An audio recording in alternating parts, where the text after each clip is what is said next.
Greetings, all my subscribers and listeners out there. I am Mark Hasara, the host of the Lessons from the Cockpit show, and this is episode number 105, and it's going to be a really good one. I've not interviewed too many Marines.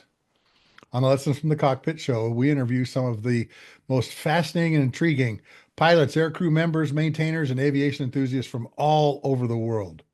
We want to hear their stories, but more importantly, what did they learn from these extreme and extraordinary military, commercial, and even general aviation environments? The purpose of our show? Illustrate how does the aviation world work, but more importantly, increasing critical thinking skills both in the air and on the ground. And the stories and the lessons you're going to hear today are being told for the very first time. This episode of the Lessons from the Cockpit show is brought to you by Wall Pilot, custom aviation art for the walls of your home, office, or hangar. These are 4-foot, 6-foot, 8-foot prints like you see here above me of KC-135-8874, my airplane when we were stationed at Kadena. They are exhaustively researched and incredibly detailed prints of famous airplanes, all the way from World War II fighters to 5th gen fighters. Don't know what the 6th gen looks like yet. We're also working on helicopters now too. They're kind of tough because of the rotor blades and the rotor hub. But go to wallpilot.com and order 2 or 3 of these, because this is what keeps the show going.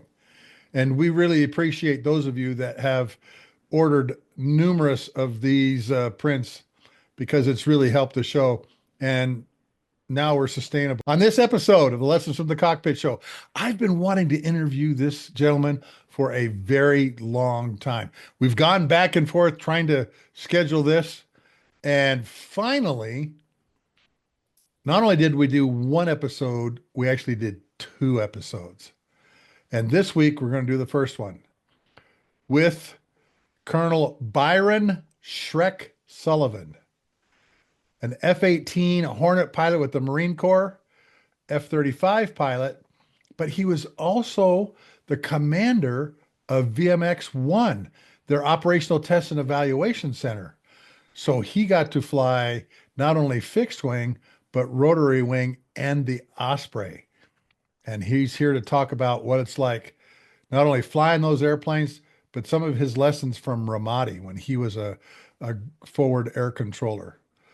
So grab an adult beverage of your choice, sit down, strap in, and let's begin the Lessons from the Cockpit show with my good friend, Shrek Sullivan. Colonel Byron Sullivan, Shrek. It's great to have you on, man. Great to have Thanks, you Logo. on. It's good to be here. I really appreciate you spending some time with me tonight, particularly since, man, your schedule is all over. You got a 2 o'clock show, so we may do this in 2 parts. But introduce yourself. Who are you? And then in that introduction, tell my listeners, this is how I got my love for aviation. Okay. Well, it's actually, that's different to joining the Marine Corps, why I joined the Marine Corps, but I'll tell you both of those stories. So Byron Sullivan, I was in the Marine Corps for about 27 years, retired in the July of 22. I fly 7.6s over at FedEx now. My dad was a Marine. I grew up all over the place in the Marine Corps, which kind of leads right into why I joined the Marine Corps. It was interesting. When I went to college at East Carolina University, originally went there to go play football, and then quickly discovered I wasn't going to be a professional football player, and decided I'd play rugby and have a little bit more fun in college instead of working so hard. But so played rugby in college, and my dad was an F-4 Phantom pilot. But literally flew every single airplane that you could have flown in the Marine Corps. Started with AD Sky Raiders, ended in the F-18 Hornet. His favorite, obviously his main love was the F-4 Phantom. He had about 5,000 hours. I think he's got the 3rd highest hours out of any Phantom pilot in the world.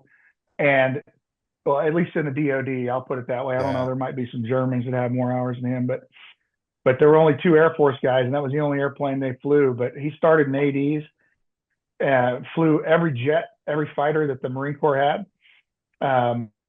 Loved the Harrier, and then ended up retiring out of the Hornet, after I think 39 years or something ridiculous. He started as a private, but he was obviously a huge catalyst for why I joined the Marine Corps. But it's funny because the main reason I joined wasn't because, for all the different reasons that you think people join.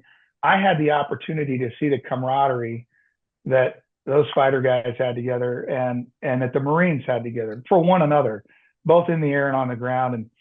And later on, we'll probably talk about the Marine Air Ground Task Force, stuff like that. We'll talk about all the different stories and stuff. But, it all stems from the basic premise that every Marine is a rifleman first. But that's definitely not why I joined. It was because I saw how much fun my dad had with the guys that he flew with, the guys that he worked with, and gals that worked together on this team. And he was such an amazing leader, very charismatic, and really could get anybody to go do anything that needed to be done, and without giving an order or something like that. And so I remember I was walking down the hallway my sophomore year in college. And at the time, I was going to be a marketing major. I was going to make all sorts of money in sales. I was actually selling coupon books door to door, and I took a pay cut for the first 2 years of the Marine Corps. I made more money selling coupon books than I did as second lieutenant. But I didn't do too bad. But I was a good salesman. And so anyway, I'm walking down the hallway, and I just gotten into the marketing business department at business school at East Carolina. And of course, I probably wearing this blazer with ketchup on it or something like that, after a rugby match. But it was career day. So I'm walking down the hallway, and I see this guy I'll never forget. Captain, I think he was a first lieutenant at the time, First Lieutenant Deerdorf. And he's standing there in his Deltas.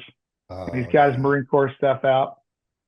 And I walked past him, and I stopped. I said, "Hey, where are you guys out of?" And he says, "Oh, I'm the officer selection officer out of Raleigh, Durham." I said, "Oh, that's cool." And I go, and I thought I'd make a joke with him. I said, "Well, we kick your butt every day or every weekend." And he looks at me like, "Who are you?"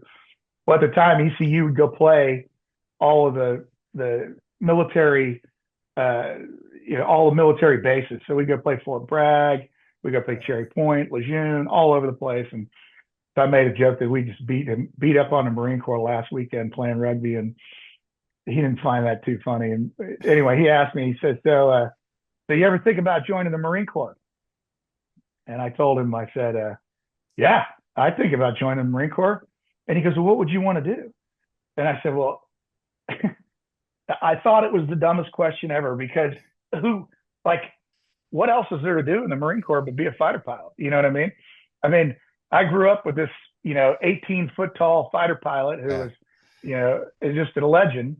Yeah. And so, of course, you'd want to be a fighter pilot in the Marine Corps. And, I didn't realize how hard it was going to be, and how much studying and everything else that was going to be involved with it to get to that point, to become an actual fighter pilot in the Marine Corps. Because, we've got, at the time, we had F-18s, Harriers, Prowlers. I think we still had A6s that were phasing out. But really, just to get into the jets, you figure there's only one pilot in the jet. There's two pilots in a helicopter. And so the majority of our guys going through flight school would end up in helos. But and then he looks at me and he says, well, would you join the Marine Corps if you couldn't fly? And once again, I looked at him like, and I kind of quizzically looked at him. I said, and be a grunt? And that's when it kicked into my head. I was like, uh-oh, this guy's not a fighter pilot. He's got no wings on his chest. Of course, he must be a grunt or something like that. You know what I mean? He wouldn't talk to me for 2 months. And he finally called me and said, hey, and I'd been calling him over and over and over, like, hey, I want to come up. And he finally called me back and said, hey, are you still interested in becoming a Marine? Yes, sir. And he says, well, I got an aviation contract that I can't fill, you got to get up here and you got to take this test. Nobody can pass this test. There was an AQTFAR or whatever it was. Yeah. So I went up there, took the test, passed it, and got into OCS, and then the journey began in the Marine Corps at that point, you know. But yeah, the reason I joined the Marine Corps was because I saw, and one of the things that, and not to knock the Air Force or the Navy or anybody else, but one of the things my old man always told me was, you'll never apologize for being a Marine.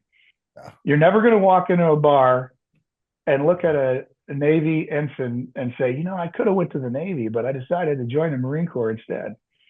And it was hilarious because I found that throughout all my career. I can remember Second Lieutenant Sullivan at the Pensacola O Club, you know, kicking butt, you know, and this Navy guy walks up, and he was I think he was a Navy captain. We started jaw jacking, and he tells me, he's like, you know, I was going to join the Marine Corps, but I decided to go to the Navy. And I just said, it's true.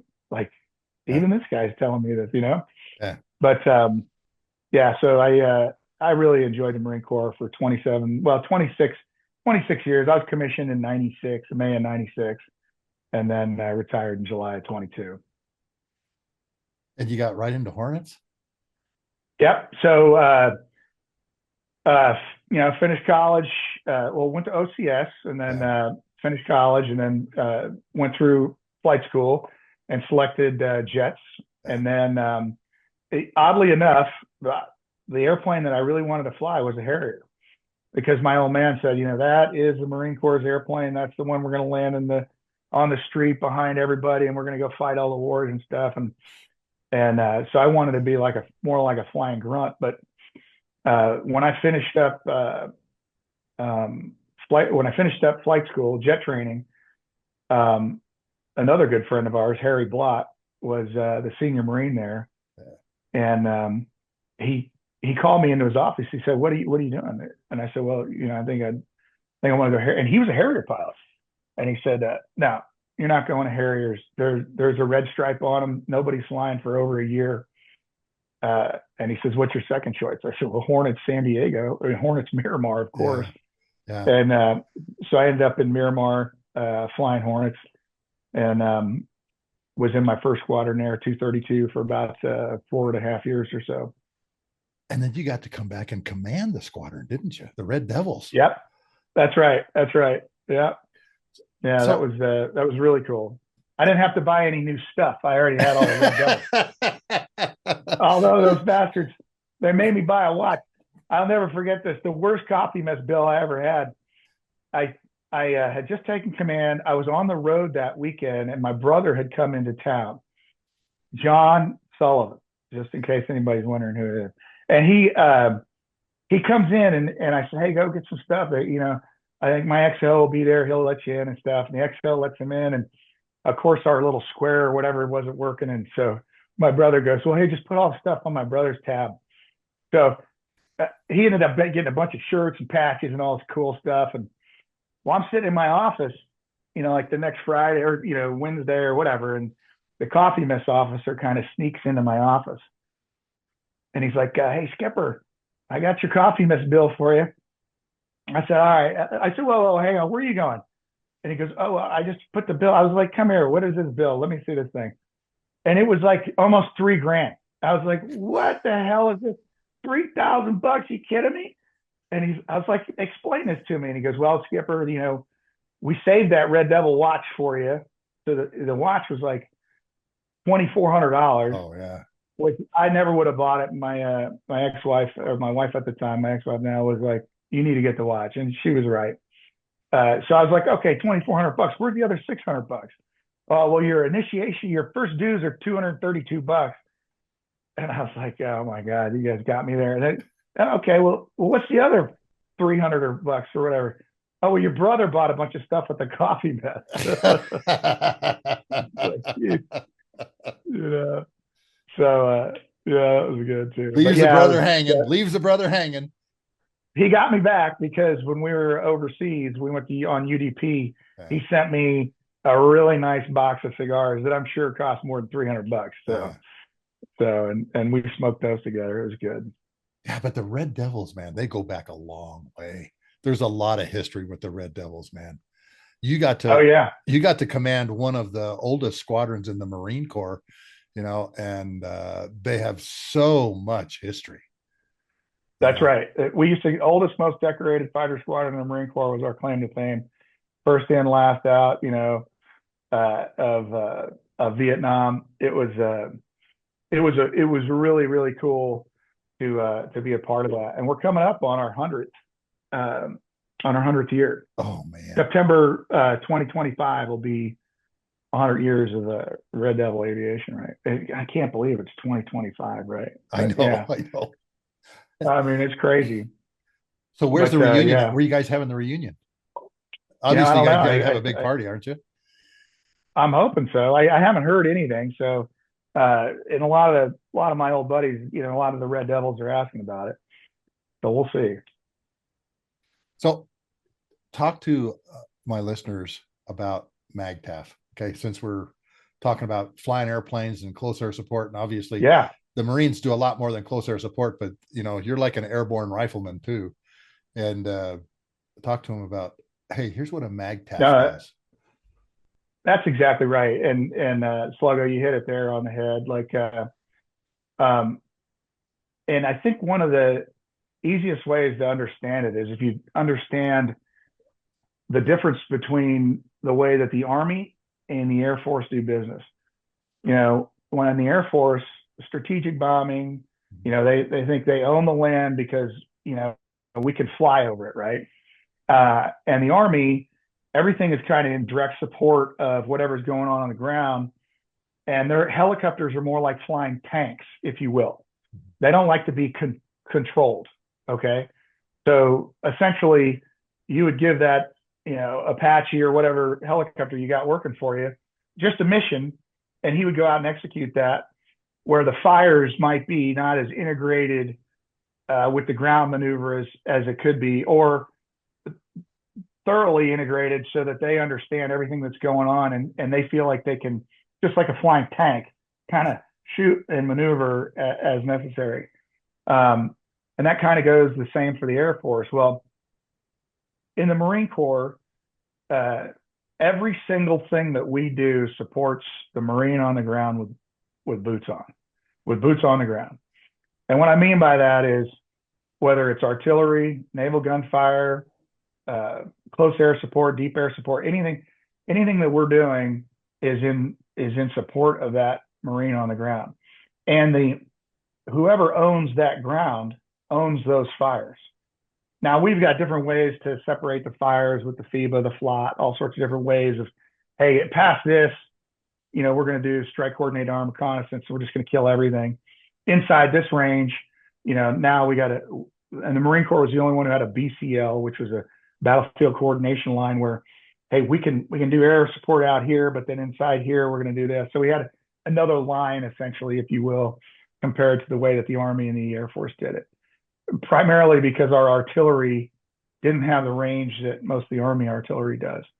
But so the Marine Air Ground Task Force, and I used to joke, as a forward air controller, because I did several years I did 2 years with the infantry with 3rd Battalion, 7th Marines in Ramadi, Iraq in 0506. I used to joke that I'm your conduit as your forward air controller to put the A to the G in MAGTF, the Marine Air Ground Task Force, right? And so with that, the Marine Corps has, the aviation side has 6 functions of Marine aviation: aerial recon, anti-air warfare, electronic warfare, offensive air support, assault support, control of aircraft and missiles and personnel, and missiles.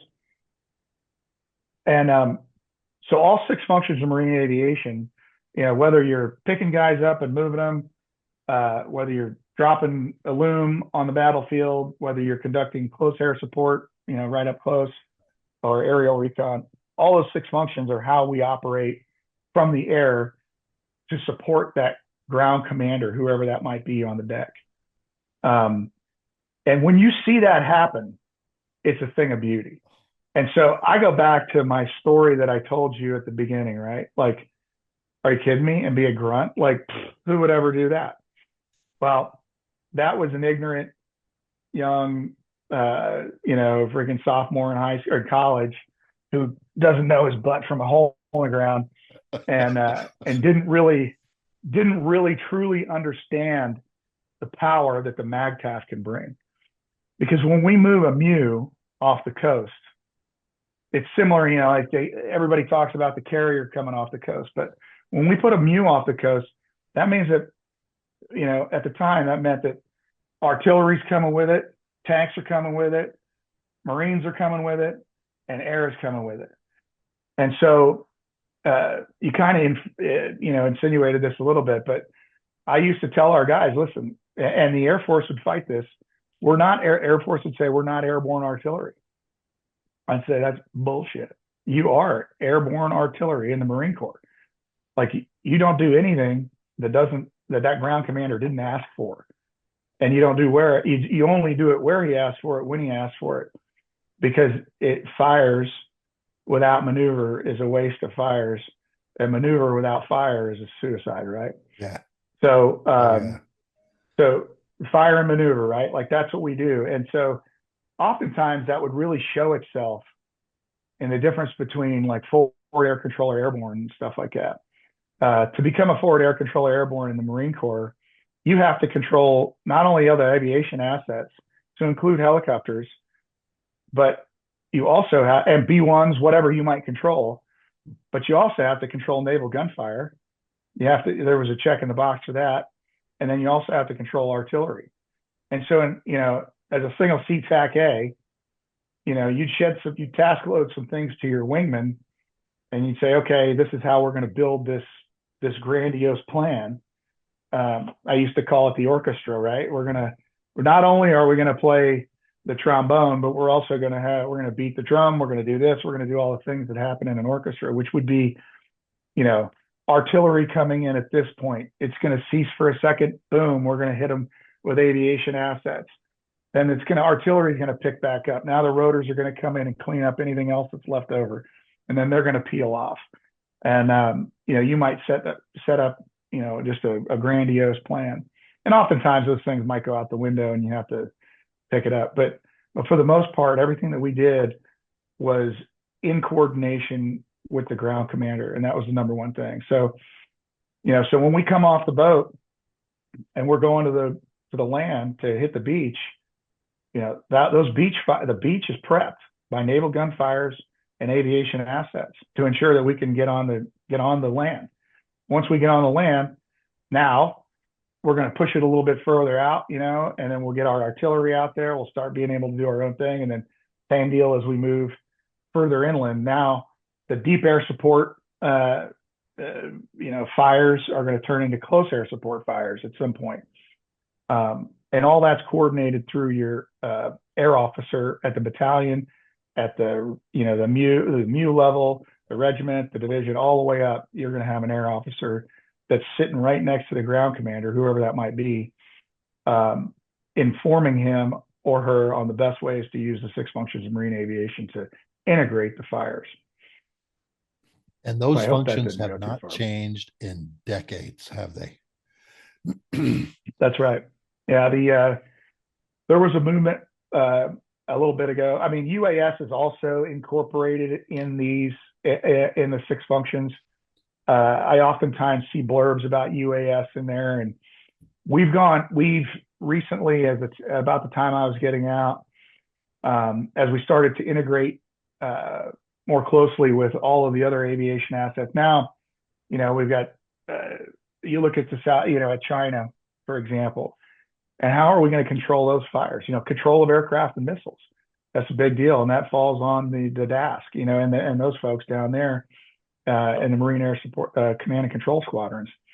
And so making sure that airspace is clear, making sure that it supports, what we're trying to do, becomes very difficult when you start looking at a scenario like that, especially when you start looking at incorporating TLAMs, ATACMs like long range artillery, and then now we're talking about B-52s, B-1s at 37,000 feet. Everything's stacked up like crazy. Yeah.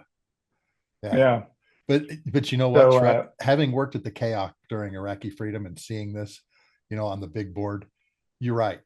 It was a thing of freaking beauty. Watching the it first really MEF, was.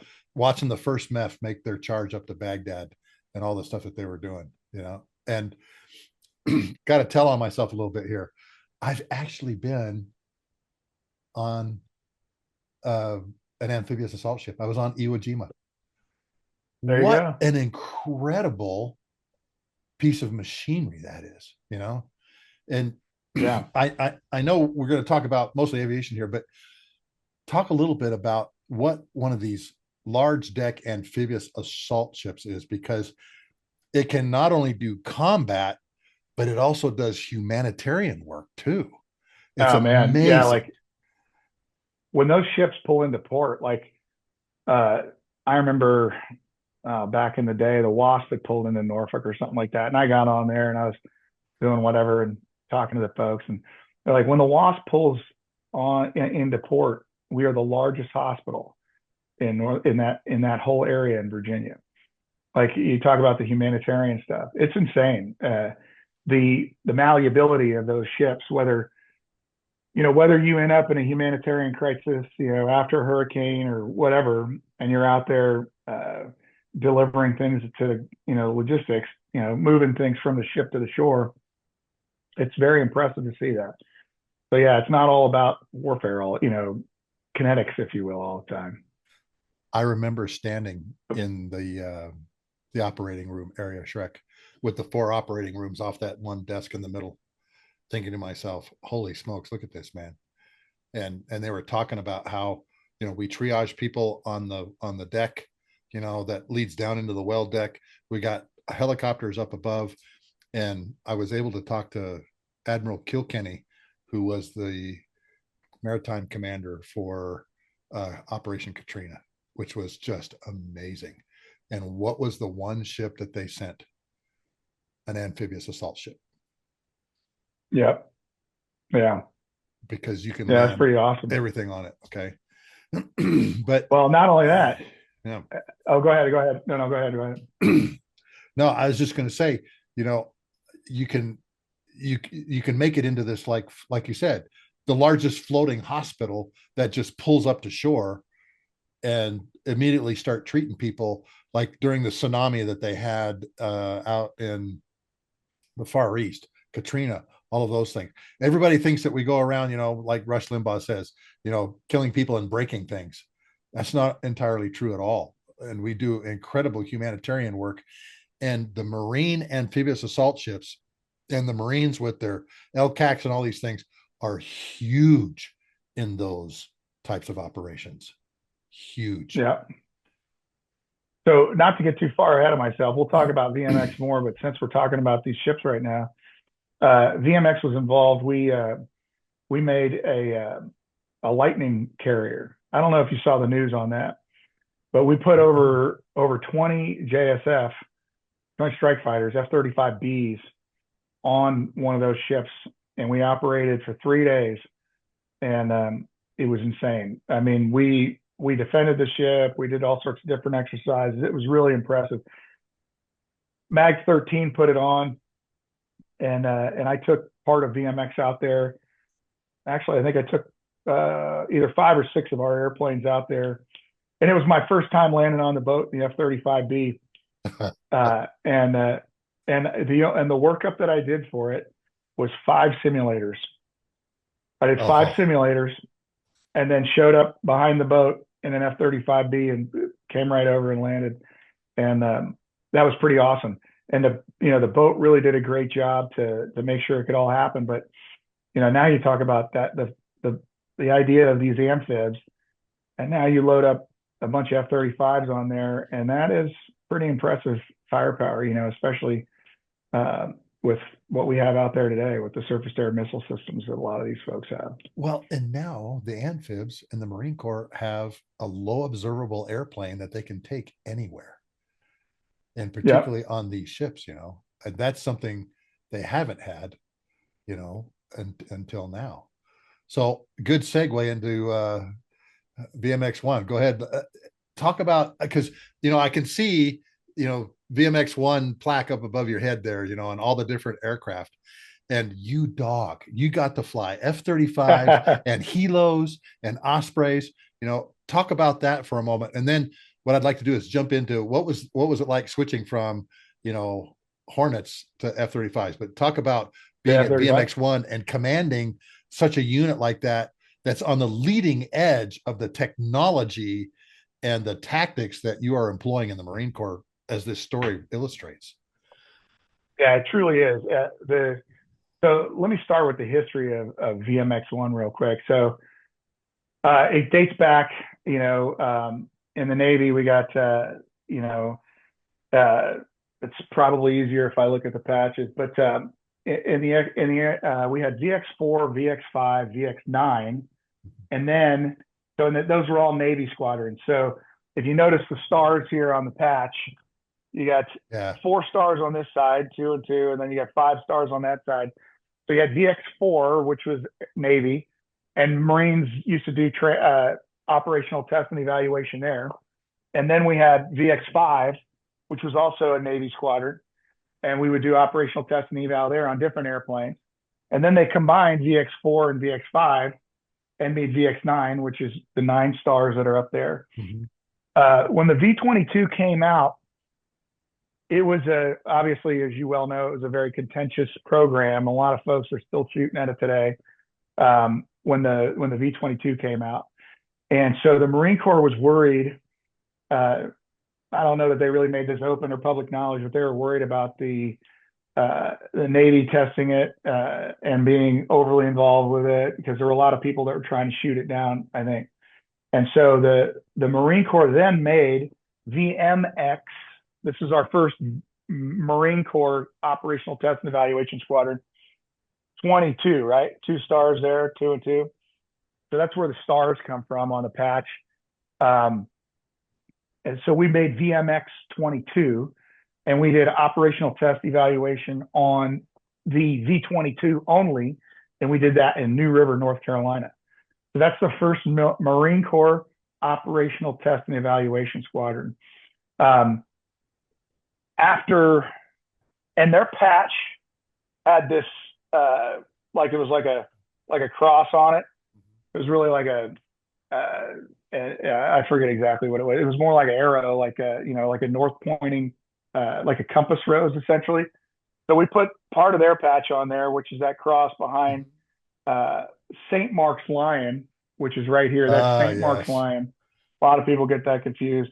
And then because we added control of aircraft and missiles, we put these lightning bolts underneath St. Mark's Lion. And if you notice, you probably can't see it, but in the eye of St. Mark's Lion, there's a little red dot. And the eye is red. And so if you look at I don't have one here, but if a MOTS 1 patch, there's an eagle on it, and the eagle's eye is red. And that's, so we took that's kind of our connection with MOTS 1. And MOTS 1 is Marine Aviation Weapons and Tactics Squadron 1. It's like our Top Gun, if you will, for the Marine Corps. And so that's the idea behind our patch, and also kind of explains, what we do. So let's see, it would have been 14, 15, that we took everything out of VX9, and we took the V-22s from VMX 22, and we brought the command, and we made a command in Yuma, Arizona, and we call it VMX-1.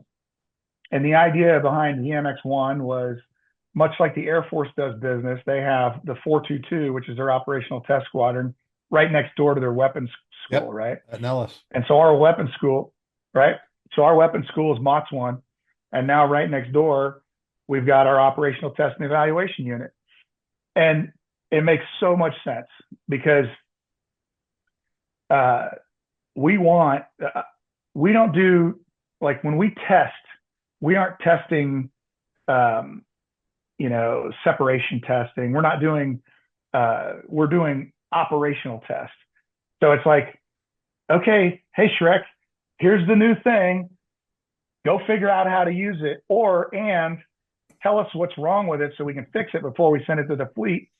And you guys can use it in a tactical manner, right? Developmental test is different. Developmental test is, hey, we've got these specific things that we're going to do. Let's make sure that it can do that safely and that nobody's going to die flying the airplane or dropping the bomb or doing whatever else we're going to do. At this point, they should have given us a product, and sometimes it works, sometimes it didn't, but they should give us a product that can be tactically tested. And so this takes me once again back to the 6 functions of Marine Corps aviation. It's right up there in that patch. At this point now we've got Marine Air Command and Control folks in the squadron. We've got our operational test guys, our engineers and stuff like that now. But it took a while to get there. And so when I showed up in 20,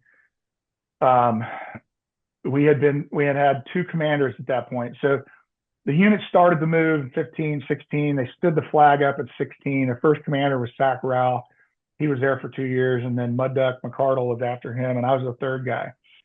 And unlike the Air Force, and I don't mean to be to throw stones at my Marine Corps leadership, if the Air Force were to do something like this, they would have sat down on something more than a bar napkin, and they would have said, okay, what exactly do you need to conduct operational test and evaluation? They would have written out all the requirements, made sure everybody had all the funding, done all the things.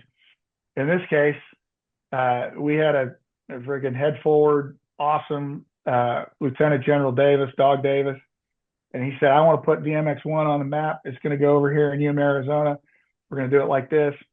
And hey, Raul, here's your squadron. Go make it happen. And so at that point, at that time, we had F-35s up in Yuma, Arizona. We had, I think that we had just gotten the Cobras and Hueys down there. We were also flying this thing called K-Max. And the V-22s, and I think had come to Yuma at that point. And we left our 53s in New River. And so you want to talk about what a pain in the butt it was to try and cobble together enough people, because of course the Navy's going to say, absolutely, you can have all here, please get all your trash out of here, Marine Corps. Oh, hang on. That ground support equipment, that doesn't go with that. No, that stays here because that says Navy on the side. I guess you're going to have to buy your own ground support equipment. Oh, you want engineers? Nope, they don't leave here either. They stay here because they're at China Lake. All of the real stuff that you need to conduct operational test and evaluation. That was kind of the biggest hurdle for me at that point when I took over VMX, was not leading Marines. It was building an operational test and evaluation squadron. Unfortunately, Colonel McCardle, while he was there, kind of got pushed stymied, and really they weren't able to make much happen. When I got there, we had this whole list. I mean, it was huge. This list of they call them tokers, where you're asking for personnel and equipment to be sent to your unit. And of course, during that time, the Marine Corps was going through Force Design 2030, which personally, I can say this now, I think is one of the worst things that ever happened to us. And that was really forced down a lot of generals' throats, a lot of Marines' throats. It has merit. There is a good place for it, but doing it the way that we went about it was horrible. We got rid of a ton of our artillery, a lot of other things, but that we should not have. But so at that time, we were drawing down all over the place to build these other units that the commandant wanted. And it took me almost a year and a half, I think. Yeah, about a year and a half to get in front of the commandant. And I got the primo spot, the spot between Christmas and New Year's. You know what I mean? Like when nobody wants to travel, nobody wants to do anything. Yeah. General Berger was like, all right, I'll talk to Shrek. Bring him up here on the 30th or whatever. It was like, oh, man. So I went up there and I explained to him, I said, hey, look, all these cool things that you want to do, all of these things, I've looked at all your PowerPoints, all these awesome things that you want to do. You got all these lightning bolts going everywhere. You got, Lance Corporal Banats on an island pushing a button on a surface to ship missile. You got a TLAM. You got all these things that are going to work through what digital backbone? It doesn't exist. It doesn't work. I know it doesn't work.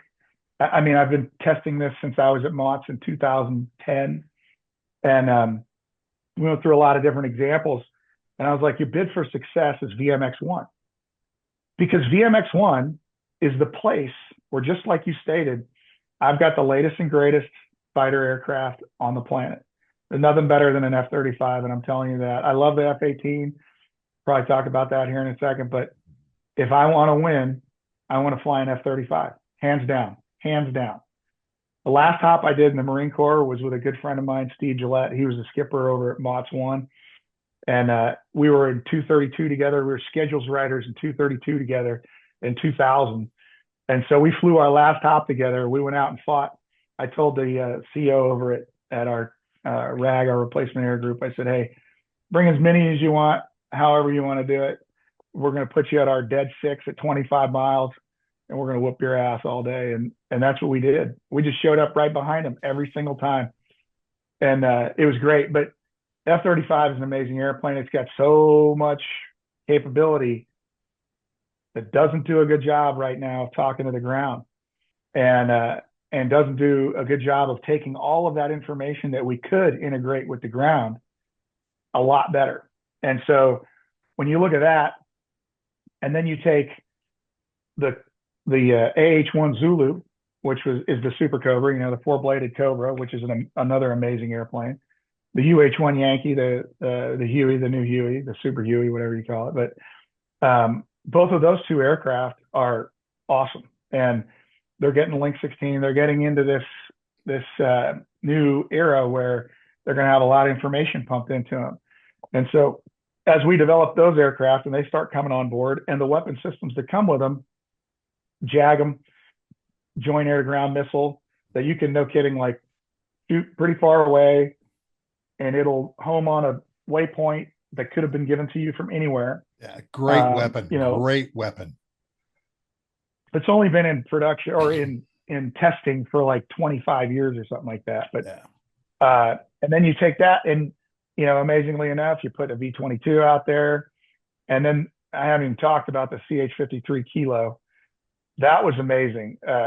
And the, you know, obviously grew up as a fighter guy, but had the opportunity to fly Cobras, Hueys, V-22s, F-35Bs, 53 Echoes and Kilos. And man, you want to talk about a humbling experience. I mean, you really got to have some serious monkey skills to fly one of those helos, boy. I'll tell you what. Yeah, and especially a big baby like the 53 Echo. And it was great for me to have the opportunity to fly. I'll jump on the 53 Echo here real quick. As we still didn't have the Kilo on board yet in New River. And at this point, when I took command, we had F-35Bs, Cobras, Hueys, and V-22s on deck in Yuma. We're getting Predators, which we now have to do testing with. But the 53s, and now they're back. Now the 53s are finally in Yuma. But the 53s were in New River. So I'd go out there and I'd fly with these guys, you know, probably once every 5 weeks. I'd go out there for a week or something like that and just see what's going on and what they're doing, and, you know, make sure they knew who the boss was still and stuff like that. But they'd let me, I'd go out there and I'd fly this thing, and, you know, and I'm doing a heavy lift and I'm in a hover, and, you know, the staff sergeant back is yelling at me going, hey, skipper, you got to come left 5, down 2. Okay, back 1, right 4, you know, and he's yelling at me like this. And I'm in the cockpit because I don't know how to fly a freaking helicopter at this point. And I'm going, oh, crap. All right, so when I go left, I'm going to have to put in right pedal. And because I went left, I'm going to have to bring this thing up over here. All right, let's see. Okay, back. Oh, now I got to do the opposite again. You know what I mean? It's not like I want to go left. And so, but the best part about it was I got to see the difference between the fly-by-wire and the Kilo and not having it in the Echo. And I will tell you this right now. The Echo was just an amazingly powerful aircraft. The Kilo blows it out of the water. while we were in testing in 29 Palms, the Navy crashed one of their 60s up in the mountains just south of Fallon. I forget the town where it was in California, but this H-60s cruised along, and they thought that they could shoot this gap in this mountain range. And they got up there, and just the 60 by itself with like 3 or 4 people in it ran out of power. Couldn't get over the mountain, and ended up pancaking in, sort of like what they call it, a dead man's turn or whatever. Yeah. They couldn't get out. So they ended up pancaking this helicopter into the mountainside. And they had called the Army. They called all the Marine Corps squadrons. Nobody touched it with a 10-foot pole. They crashed a 15,000-pound aircraft at 12,000 feet. I don't know what the hell on the planet's going to lift it except for a 53 kilo. And so they called us, and the guy who was my det commander calls me up, and he says, "Hey, Skipper, they want us to go pick up this helo." And I said, "Well, I mean, you're the helo guy. Can we go do it or not? And this will kind of get to command philosophy a little bit. I always like to say, get out of the way. Tell them what you want done. Make sure it's getting done, and get the hell out of the way, because these guys are freaking, they want to go do it, right?" And that was the way it was with Amber Frank, Lieutenant Colonel Frank. Great guy, and he had an amazing team that he had in New River. But they're out there at 29 Palms. They call us up, and I said, "All right, well, what's DCA going to ask me?" And I said, "He's a Hornet guy too, so he's not going to know anything about it." I said, "Well, how much power margin have we got? What are we going to do for the oxygen? Because we got to put people up above 10,000 feet for an extended period of time to rescue this helicopter."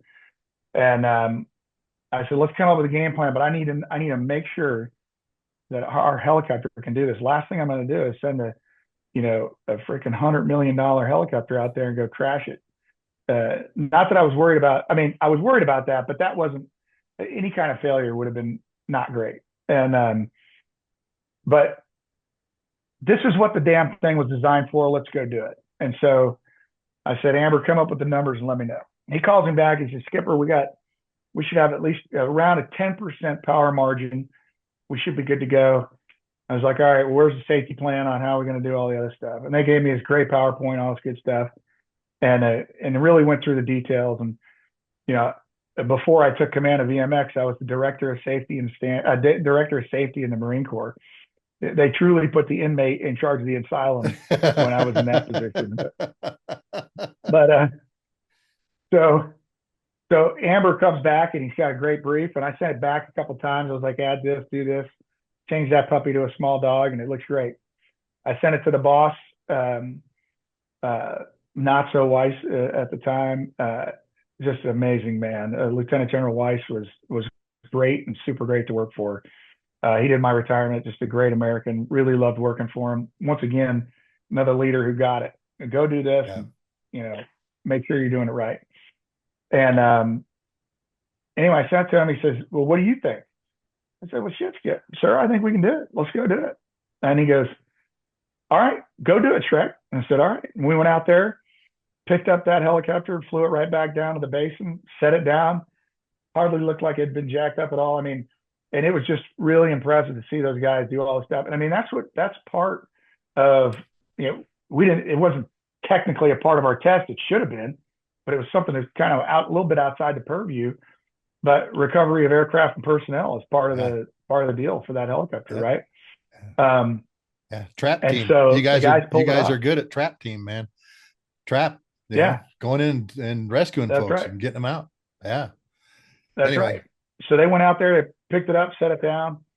But just to finish that thought, the 53 kilo. So now I get to fly the 53 kilo, and I'm coming into the hover, and the F-35 had a ton of different modes that you could put yourself into, and oftentimes they called it nodal confusion, where you think that you're in one mode and you're in a different mode. You know what I mean? And we had checklists and everything else to make sure you didn't get there, and obviously with a little bit of experience you knew it. But the 53 kilo is very similar as far as how the fly-by-wire works. So now I'm coming into a hover with Staff Sergeant in back yelling at me, "Hey, left 5." And instead of me doing all this monkey skills, I literally go 1, 2, 3, 4, 5. Oh, geez. And the helicopter goes, and then he goes down 2, or down 7 or whatever. 1, 2, 3, 4, 5, 6, 7. And it goes down 7. Back 1, 2, 3. Boom, nail it. And it's just sitting there. Boom. So one of the things we had problems with in the desert, brownout landings. And so you land one of those big bastards on the ground, and you see it looks like a Mark 84 went off when these huge dust storms huge dust up, clouds, huge dust clouds, and the guys can't see anything. And that was one of the big things when I flew the QE and the Cobra. The guys were like, "All right, hey skipper, let's go out. We're going to go do some of these landings." And it was always interesting when the Air Force guys would come in for WTI weapon course. V-22s in with all SATCOM. They're all clean. They're shiny, because all they landed on is runways. And you got ours over there dripping hide fluid and sand and everything coming out of it, But it was good, and so I really enjoyed my time at VMX. And if my name wasn't on the schedule at the bottom just for signing it, it had to be on there at least one more time, not in a meeting. So I'd go fly something normally during the day. And it was great. It was great to, just to see the guys and gals, what they were working on. And it was such a big gangly beast trying to build the squadron to get everything that we needed. But with the support of General Weiss, it was really easy. I mean, I won't say it was easy. Once we pitched the Commandant, he understood how important it was to have an operational test and evaluation squadron that can not only do the regular OT mission, but can do the A to the G mission, right? That can truly put that A to the G in MAGTF and really bring all of the synergy of all the different platforms we have, share that information to the ground so that they can attack the problem and be aware of what's going on, So yeah, it was a lot of fun. Really, really enjoyed that. Oh man. And to fly all those different types of aircraft. I have seen the video of that Kilo picking up that helicopter. And it's like, I sent it to Scotty. Yeah. I actually found it on YouTube, Shrek. And it tried to make the turnaround, and then it rolled down into a ravine or something like that. And you see the K model come in there and just go, "Okay, we're out of here. See ya." Yeah. And it's cool getting the backstory of a post that I put on YouTube. I guess it was about a week and a half ago, because I thought, holy smokes, this really illustrates what this helicopter can do up high. And people don't understand. Oh yeah. People don't understand, helicopters are only made to go up so high. And that was one of our big problems in Afghanistan, was moving Marines up to, 12,000, 13,000 feet during some of these ops. And now you've got something that can do that. And when you look at the blades on that video, we ended up with 8% power margin on that. So didn't even come close to maxing that thing out. It picked it right up and took it home. But that kind of brings you to the Osprey a little bit. If you want to roll into that one. Please. Because so much bad press is out there about that vehicle, particularly because of the crashes and all these kinds of things, But I understand from the people that fly it, both in the Air Force and other services, that it is doing fabulous things. Yeah, it really is. The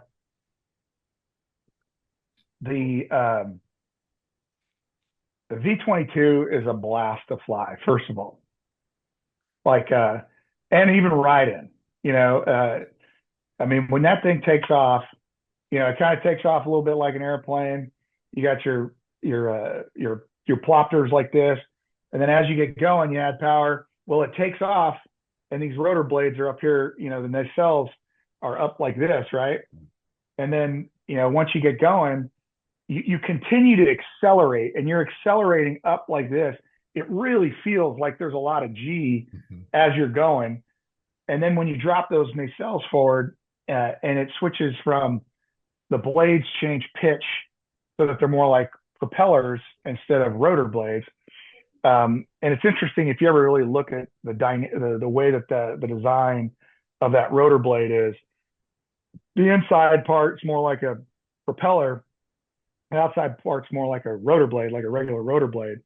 And so as that pitch changes, it's really, really cool. And it's funny because when we initially got the V-22 and we started taking guys from all different backgrounds to the V-22, because the majority of the folks in the Marine Corps that went to the V-22 were CH-46 guys, because that's what it was replacing. Medium lift, right? HMM. And now it's going to be VMM. So the guys that we got, I'll never forget, I'm in the O Club, Captain Dumbass, talking trash in the O Club. And I see this guy, I won't mention his name. I see him.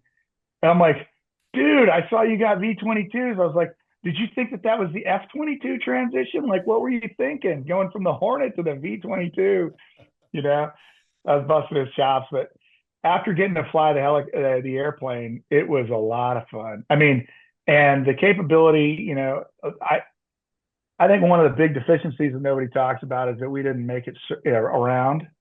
So it could be a pressurized cockpit, pressurized cabin, because it kind of limits you as far as taking troops above 10,000 feet.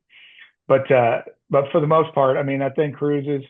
It does really well. And the biggest issues with it are, just the amount of maintenance man hours that it takes to keep those things going. The parts availability can sometimes wear on you. We've had a couple bigger accidents, obviously, initially learning how to fly it. Obviously, there was the one in Quantico that got a lot of heat. Yeah, it's funny, though. Like they talk about the F-35 and it's such a horrible thing. It's like, dude, the F-14 literally crashed. I think it was its first flight. Wasn't it its first flight that it crashed? Yeah. Its very first flight. The guy went out there and got PIO. And prototype number one. Ejected, right? I mean, when you think of the safety in the F-35, it's amazing. Most of the aircraft that we've lost, I am fairly certain. I want to say that there's only one that I know of offhand right now that was a mechanical.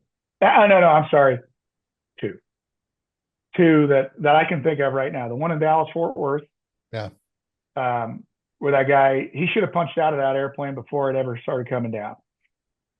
He had a Stovall fail. That's time to give that one back to the taxpayers.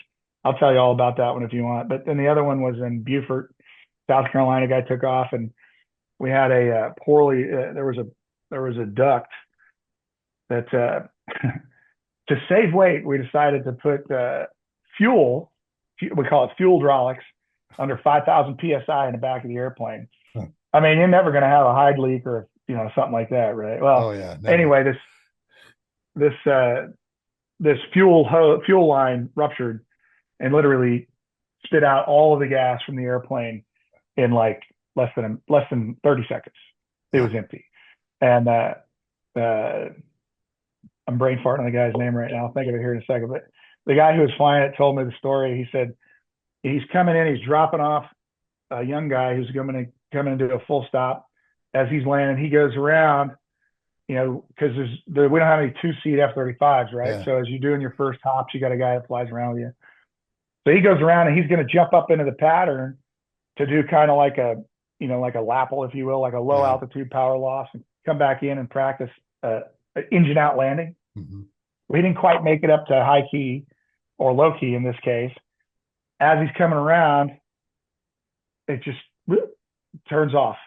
Everything turns off. He's still got power. He's still got flight controls, but everything turns off. Motor turns off. Everything turns off. And he's like, "What the heck?"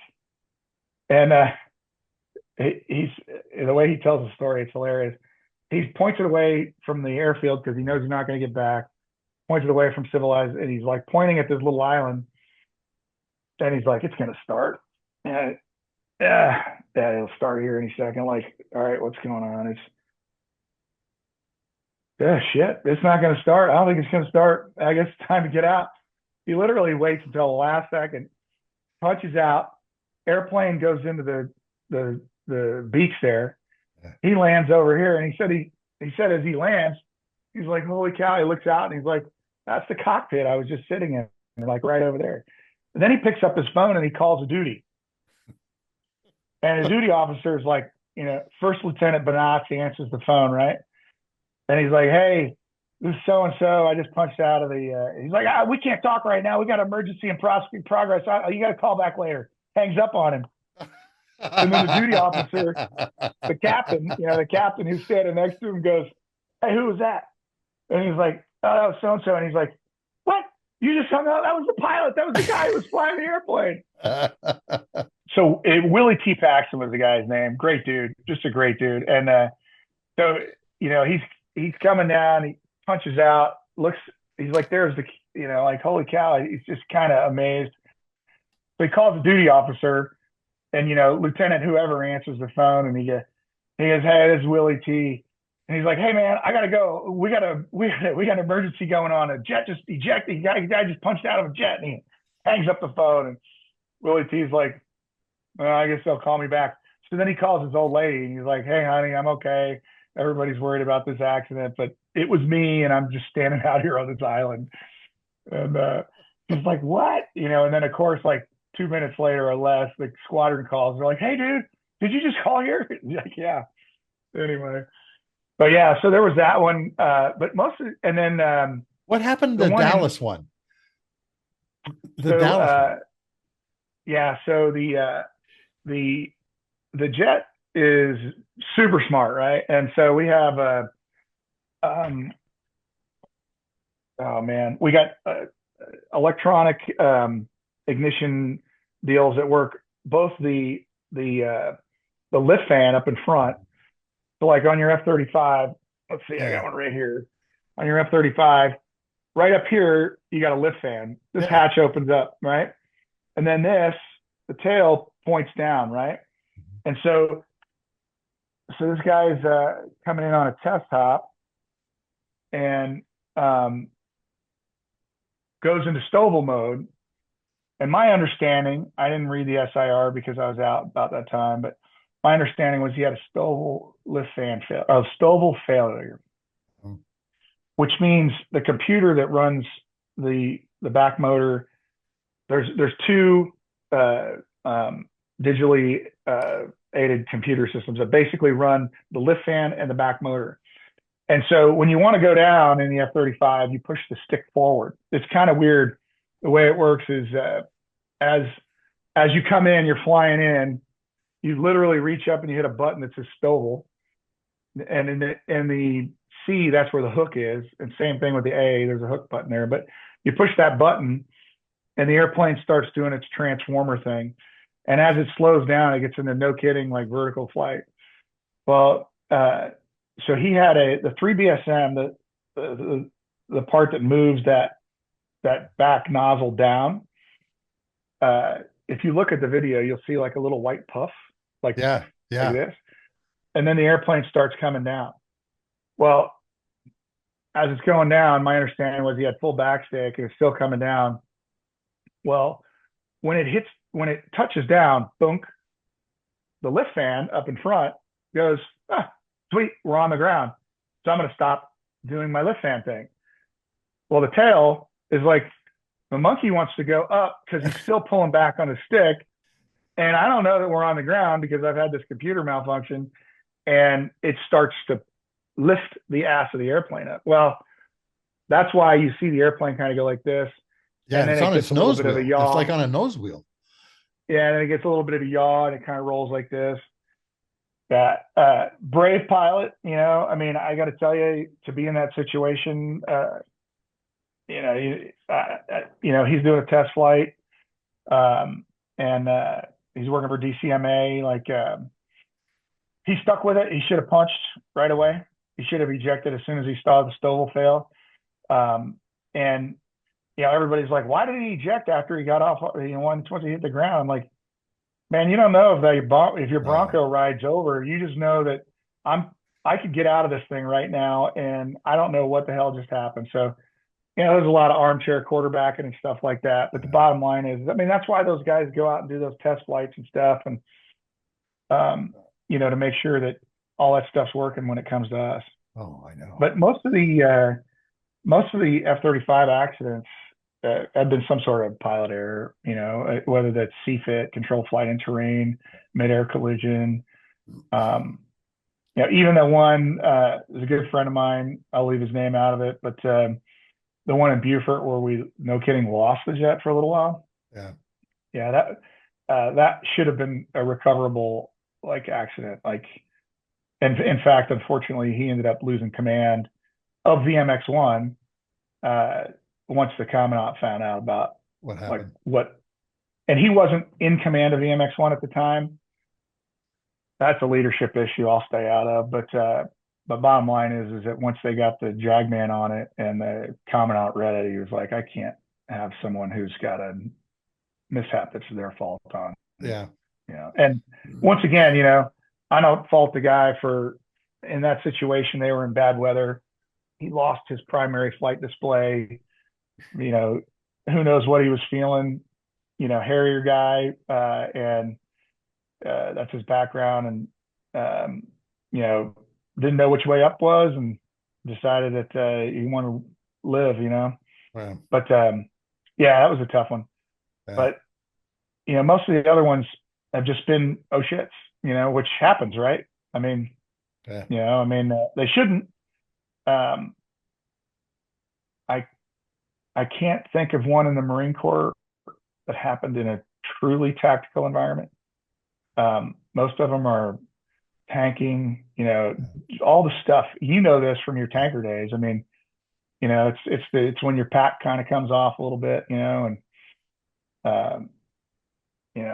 but very good airplane, the F-35. Hey, talk to us about this distributed aperture system that they've got on there, which is just freaking amazing. Yeah. So for the DAS, everybody gets all excited about the DAS. It is a very, very impressive system, originally designed to detect surface-to-air missiles or any kind of, air-to-air, any kind of light source that's kind of coming at you. And so with that, and I don't want to digress too much just yet, but we've taken that mindset of distributed aperture system, and when you look at certain helicopters, we actually put it on the 46 and some of the other ones, but that system can be integrated, applied to just about any airplane. But what we did in this thing in the F-35 was, the way the helmet works is you've essentially got two cameras that create a visual display in front of your face. And generally that's just a HUD. At night, we use a night vision camera that displays a green, sort of like a green display that shows you the night vision stuff. And then you can also switch it to DAS. And so the DAS is not something that we use a lot. Most of the time, there's one on the bottom of the airplane that works really well when you come into a hover and you want to see what's straight down. You can bring up the DAS on one of your displays up here, and there's a little airplane there. You're like, oh, look, I want to land on the nose. And you kind of put it right there. But, I use DAS. When did I ever use it tactically? I used it a couple times when I was when we were doing some forward air controller airborne stuff, and I'd look outside. Maybe the wing was in the way or the fuselage was in the way, and it was very easy to bring up. Just a HOTAS, hands on throttle and stick, and boop, you bring it up to your face, and you can literally look through the airplane. It makes it really hard to find your pencil if you dropped it, or use a piddle pack. But yeah, you can literally look through the airplane, and where it really works is if you've got a surface, if you've got something that's coming after you, we have a little circle. It says, it's called YATO. You are the one, and it means that it's coming after you, and it'll show you basically where it's coming from. So as you turn your head, it'll continue to show you. And if I were to look down and it was coming from, if I was If it was over here, it would say it's there. If I look down, it would say it's like, it would continue to point towards where the threat's coming from. And but it's a pretty impressive system. Hey, you mentioned forward air control. Let's switch to Ramadi. I want you to talk about Ramadi, okay? Because Yeah. I know you got an early wake up. So Well, we got time. I can go till about 9 or something like that. Okay. We got plenty of time. So let's talk about Ramadi, because that's another thing where you guys are spending a lot of time on the ground, the Marine Corps, and you're embedded with Marines on the ground. And Ramadi was just a crazy, chaotic place during this battle. And you mentioned one story, when we were talking, and why don't you go into some of your stories from Ramadi and helping the Marine Corps? Oh man, I got a bazillion of them. I need to set the stage first though, but because Ramadi, I feel like Ramadi was kind of the redheaded stepchild to Fallujah. And Fallujah was a freaking all-out kinetic warfare. You were killing everybody in the house, right? And that was the one good thing about that. Was the main difference was the mindset behind the leadership. And not only the leadership, it's interesting. I was a collateral damage expert for the Marine Corps for a while, and then also did that CDE when we rewrote some joint publications and stuff. And when you talk about collateral damage, when I did the invasion of Iraq, when we went across the border, in what was it, 2002, when we went across, it was the ROE that we were given was no more than 20 civilian casualties. And at the time I was like, I don't even know what the hell that means. Like, I'm not trying to kill civilians. Like, if they haven't put all their vehicles in a square and it looks like a tank, it's going to get blown the hell up. You know what I mean? Or if it looks like an artillery piece, they'd hide them in the palm groves, it's going to get blown up. And obviously we went after military targets because that's what, we're humans, right? Well, we're humane in the sense that, we only want to kill the people that want to try and kill our Marines, right? Like, we're defending our Marines at this point. And so that was crazy. And, like you talked about, you got to see the MAGTF in work as it moved down the road. And we moved into, we did all the softening stuff, and some of the amazing stories you talk to when you talk to the ground commanders. I remember we had a guy come into our squadron a little bit after the war, I say after the war, after the invasion, right? Like, and this Marine Lieutenant Colonel is literally crying in our ready room, telling us, like, you guys have no idea. Like, we rolled up into Numanaya, and we had no idea that there was so much artillery, so many tanks, everything. We couldn't see any of it from the road. And it was, once we got there and we looked back, it was all dead. You guys had killed it all. We never would have seen it until we got in these huge firefights, but that never happened because we did the deep air support, right? And then, as we got in closer, everything started getting mixed together. We started doing close air support. Now we have a different time frame. When I go back in 05, when I go back in 05, we had just finished Fallujah, and the public sentiment towards the war was shifting.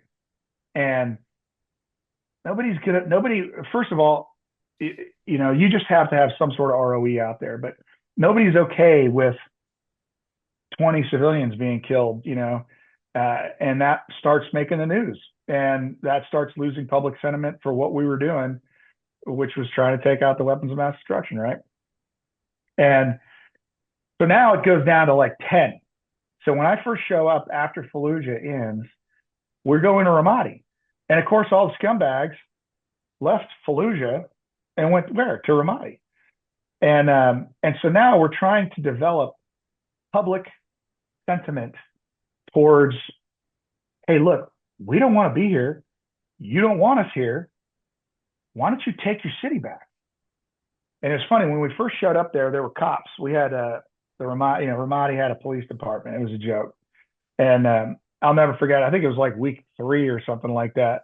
The chief of police murdered like 3 of his guys and took a carload full of money and split. I mean, that's the way that these people work. You know what I mean? They're not, they're, they don't honor their deals, right? And Yeah. so he split. The police force was disbanded about the time when we showed up. Now, the unit that I was with was 3-7. And 3-7, you know Jason Dunham? You Yeah. ever heard that Oh, name? yeah. The guy who got the Yeah. Medal of Medal of Honor? Honor. Yeah, so Jason Dunham was in 3-7. Before I got there, they were up in Hit and Haditha in that area. And they were not getting good support from the wing. And they would call for close air support, and they would call for, and they weren't getting it. And they got in a lot of firefights that could have been taken care of with the use of close air support. But during that time, there was we were winning the war, and we didn't want to have, we didn't want to do a lot of things. And I think that there were some people in charge in leadership positions that weren't doing a great job of providing that Marine on the ground with the MAGTF, right? Like making it a true MAGTF. And so the sentiment from a lot of the guys that were my time frame, captains like me, was true Marine Corps aviation. You guys didn't support us in Hit. You didn't support us in Haditha, that area. You left us high and dry. I don't want to hear it. And a good friend of mine, I'll leave his name out of it. We went through the basic school together. And that's one of the story, that's kind of, it goes back to the MAGTF thing. And one of the things that my dad used to tell me was, you'll be talking to the guy on the radio in your jet, and you'll know that guy from the basic school or OCS or somewhere that you've trained together. You will know the voice on the ground, and you will understand what that individual is going through, because though you haven't lived it where he is or she is right now, the fact is that you've trained to it. You understand what it's like to dig in. You understand what it's like to be a rifleman, right? So here I show up to 3-7, and I'm guns a-blazing. I just finished going through the ground version, which was kind of rudimentary at the time, the air officer course at MOTS 1, which I ended up becoming the department head of the air officer department later on in 2010. But I went through that course just before I showed up to 3-7. And it was amazing. I learned so much. And this also goes back to the first story I told you, where, and be a grunt, like, I'm never going to do that. But, well, this is where I truly, like, I got to see the MAGTF in full effect when we did the invasion.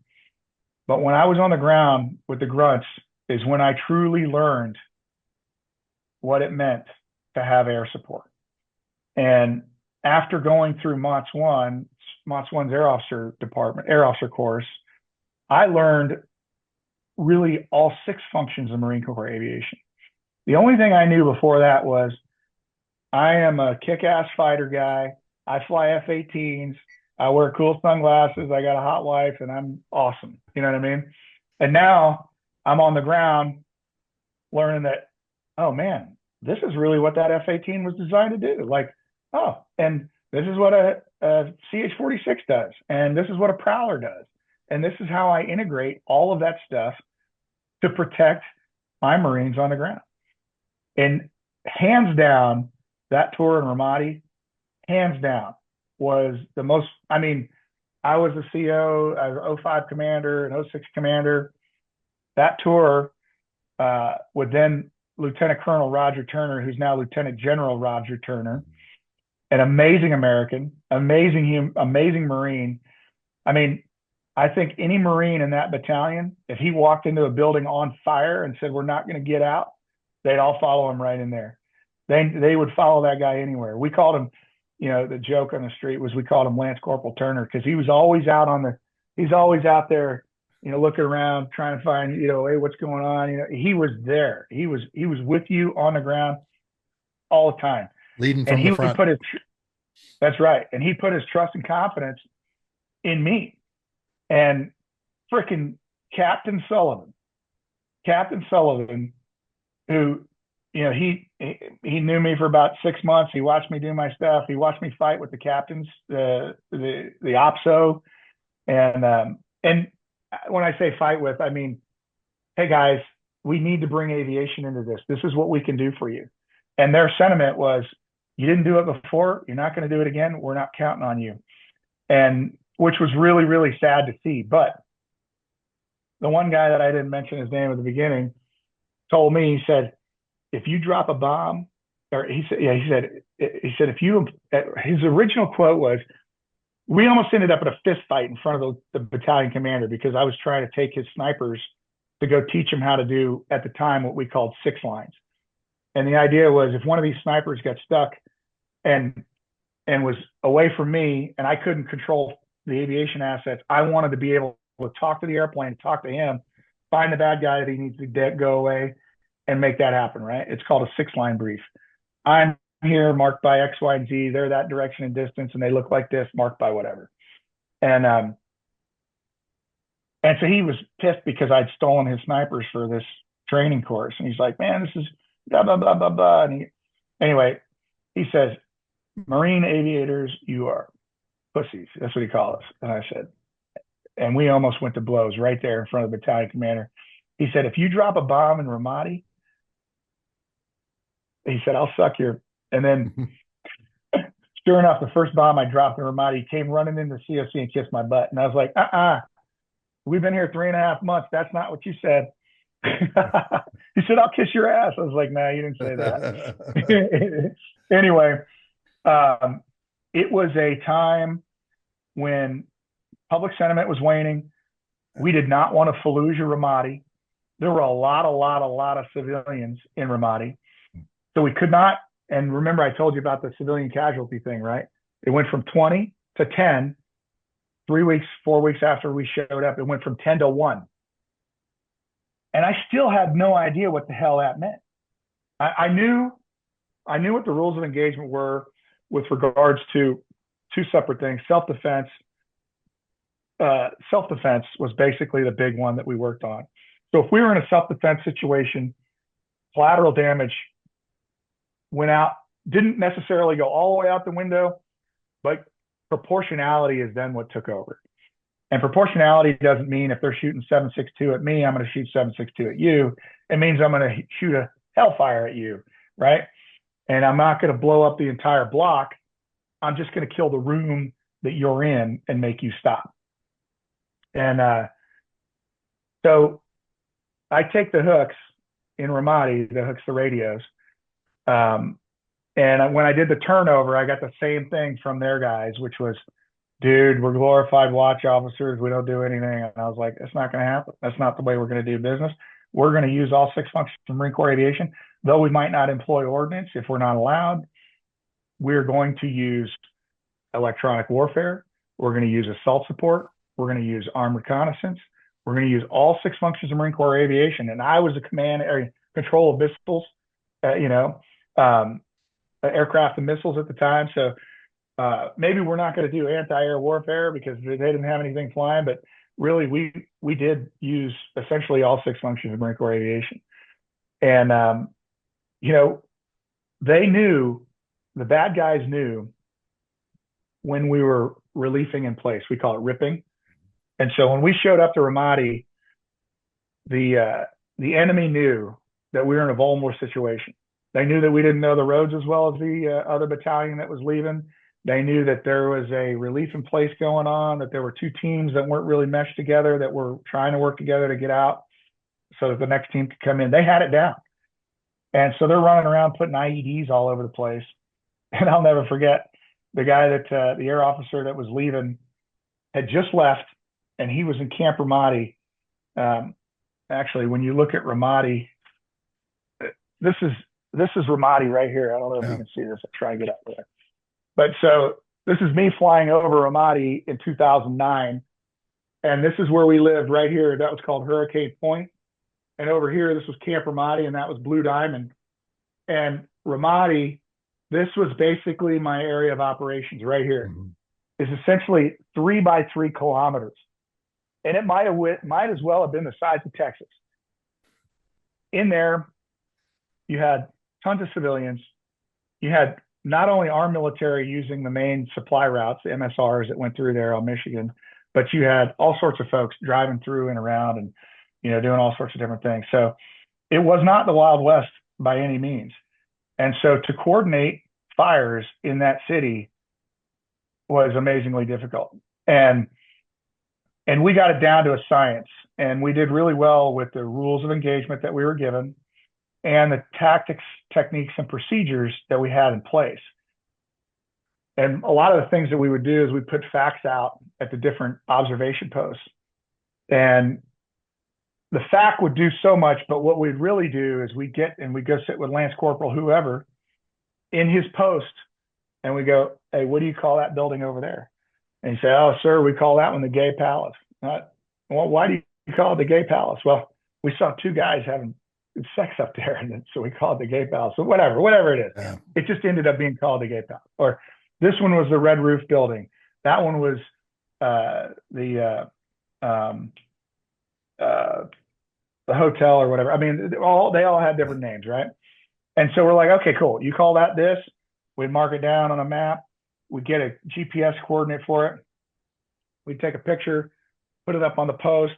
Then we teach all the Lance Corporals or whoever, the corporals or whoever was in there, okay, if you're taking fire from that building, what you're going to tell me is the top down, the top floor is 1. Okay.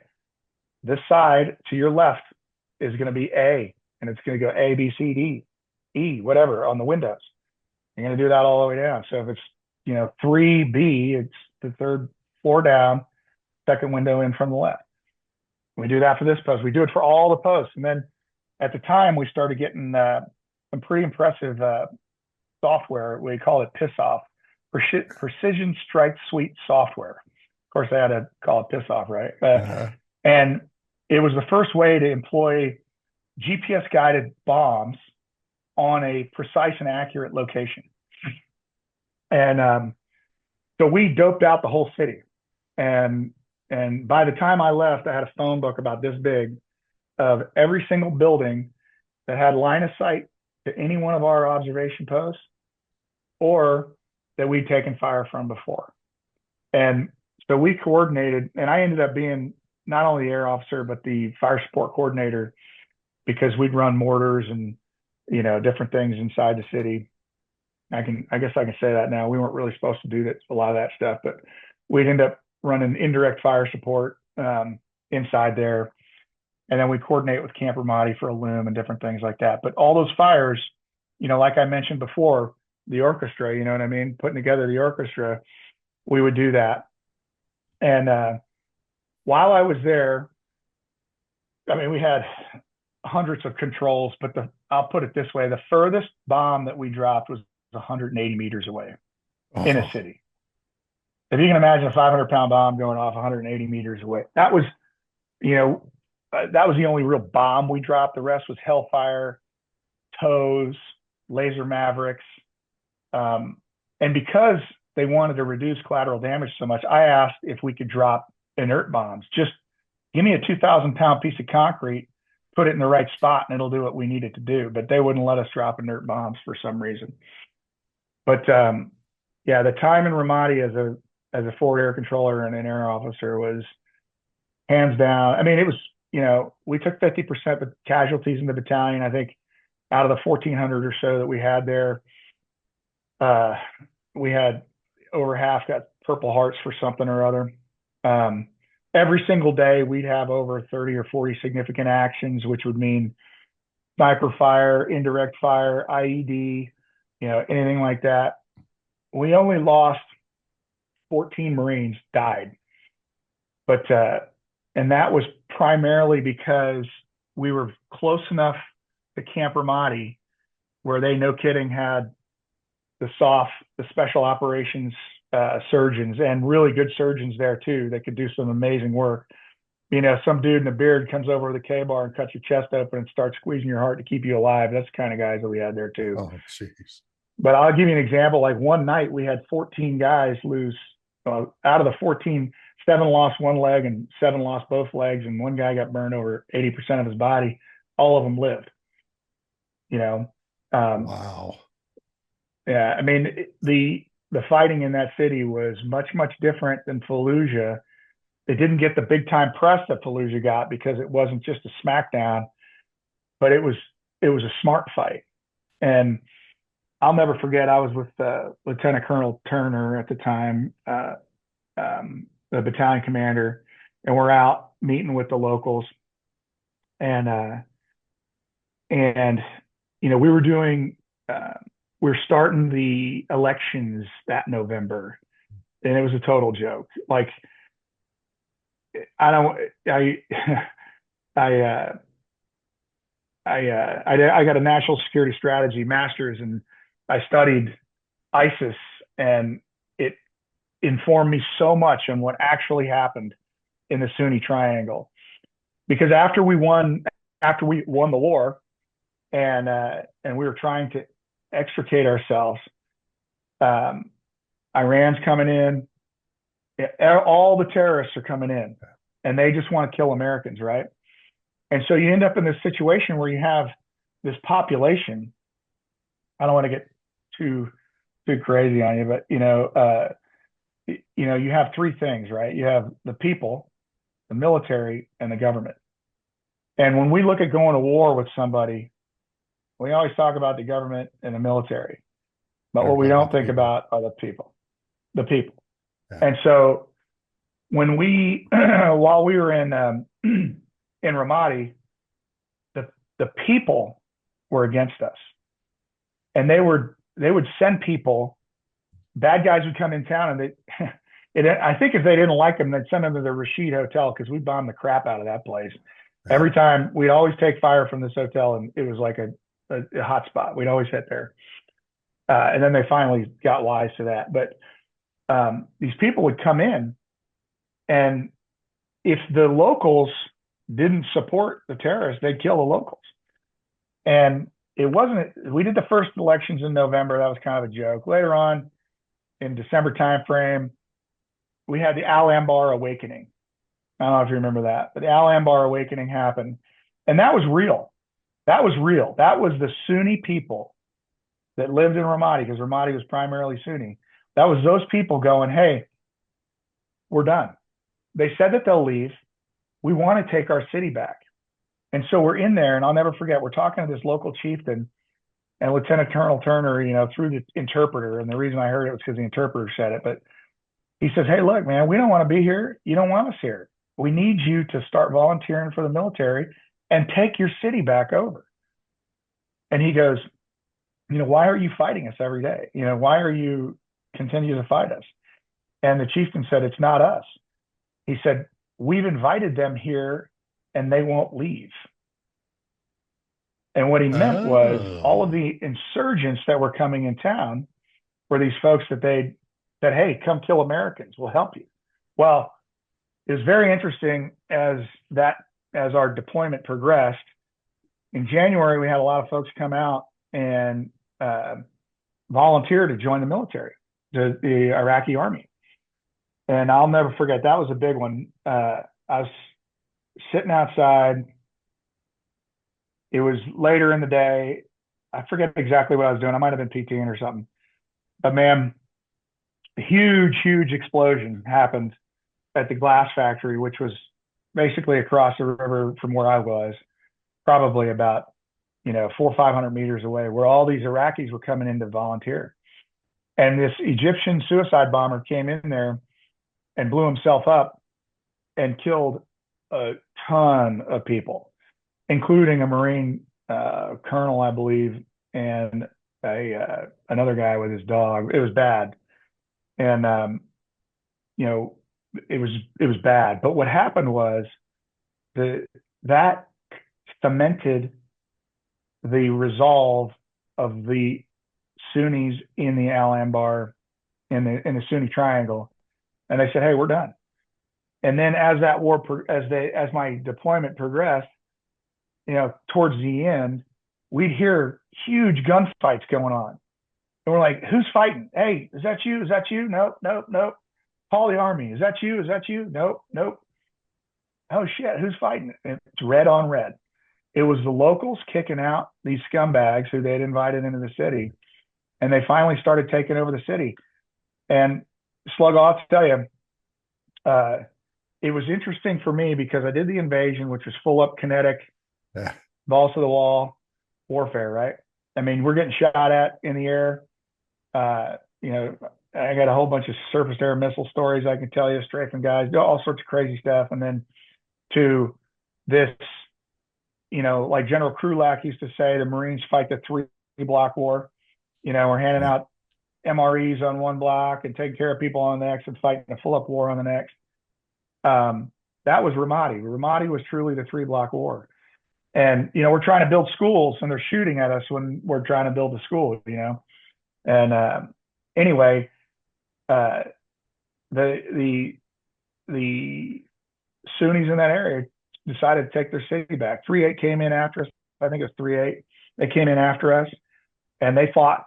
But the fighting was it wasn't as intense as while we were there. And then 3-7 went back again with Lieutenant Colonel Turner a year later. And they're sending me these stories about how they're literally running 5Ks down the middle of the street.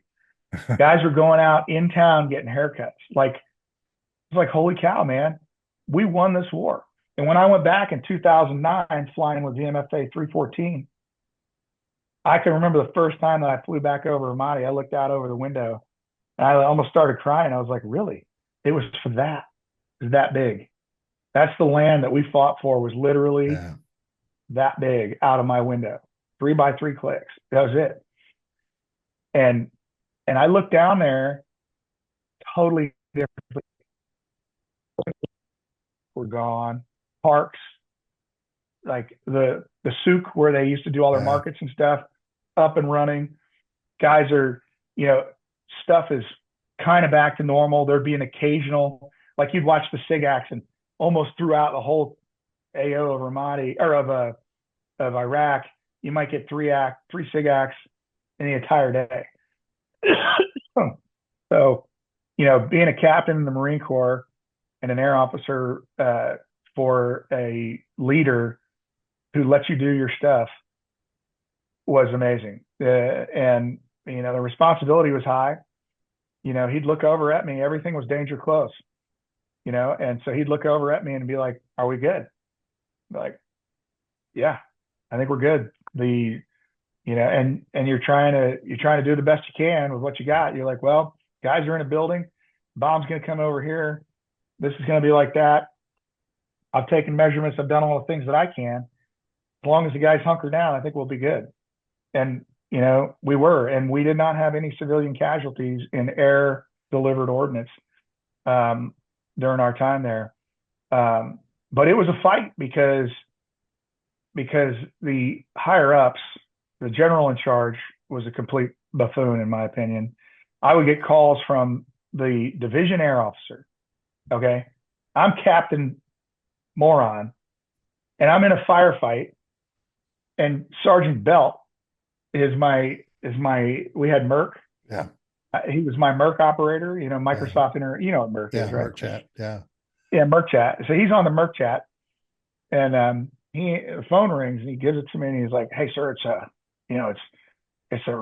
division air officer. And I'm like, he's a full bird colonel calling me, asking me what I'm doing in the city. Meanwhile, my lieutenant colonel, who's a BC, is sitting over here. And at Camp Ramadi, right behind me, is another Army colonel who truly owned the AO, who's telling me to do what I'm doing. Meanwhile, the general officer is going, hey, we are not going to Fallujah Ramadi. I don't want any more bombs, blah, blah, blah, this and that. I'm like, hey, look, you can rewrite the frickin' ROE if you want. But the fact is that I am abiding by the rules of engagement right now. We are avoiding civilian casualties to the max extent possible. I don't give a shit what CNN says. But the Marines across the street, they're going to live to fight another day because we're going to take out those scumbags in that building over there. and we're not going to put our Marines at risk to go do it. And we used all, like I said, all 6 functions. We'd run electronic countermeasures against IEDs, and it got to the point where if we had an IED go off and hurt somebody while our electronic warfare guys were airborne, they would want to know the exact time and location of where the IED went off so that they could see what they could do with their orbits next time to prevent that. Yeah. And I mean, you want to talk about teamwork. I'll give you one last story about the MAGTF real quick, because Sergeant Belt, I mentioned Sergeant Belt.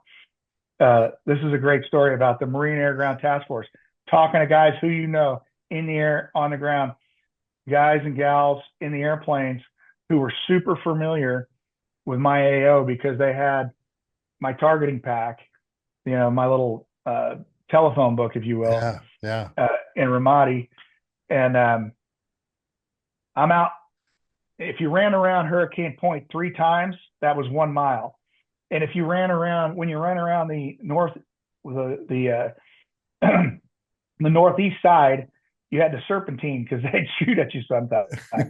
Anyway, I'm out getting my PT on. It's kind of later in the afternoon, probably about, 4 o'clock-ish or something like that. And all hell breaks loose. And rounds are coming into to Hurricane Point. I can hear an enormous gunfight going on right down the street on Michigan. Big explosions. I'm like, shit. So I turn and I start running towards our COC, our Command Operations Center. That's where I have my radio. I did all of my controls from there. I had 2 FACs, Rudy and Metro. They were out on the buildings. They got to do some controls like up close and personal, but I did most of my controls, all of them, except for a few, I think. I actually did a couple from the street, but most of them were from this building. And I go booking across the street, and here comes Sergeant Belt.